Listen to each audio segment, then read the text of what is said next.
Leo nataka nikufundishe jinsi ya kutengeneza taa ile kufa kama hii. Umeona unaonyesha soko taa. Hapa sema ningekuwa na taa nyingine, ngoja jaribu hii. Tunaona tu. Umeona? Switch yake ni hii hapa. Unaona huko? Switch yake ni hii. Kiwasha hapa haiwaki. Kiwasha haiwaki. Umeona ndio inacheki kwenye njia. Sogeza cameraman waone hapa. Tukiangalia hii ground ilivyotengeneza taa zinafuata mzunguko. Ukiangalia hapo na taa mbili ziliungua hapa. Nimeunga na nia hapa. Hapa na hapa. Umeona? Unachokifanya zile taa unazing'oa. Unazing'oa afu unaje unaunga jana. Maana ili ifuate ground yake. Unachukua gani? Tunaunga kama hivi.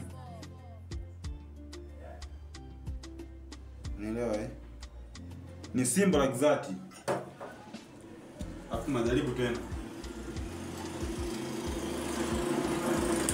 Umeona Umeona. Kwa hiyo hapa fresh. Hapa inakuwa tayari. Kwa maana zile tunaziua. Kama unaweza kubadilisha taa zingine ukachukua taa zingine ukaziweka ni sawa.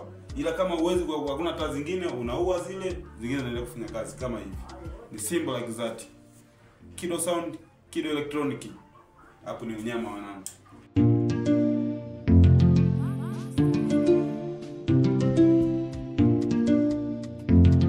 Ma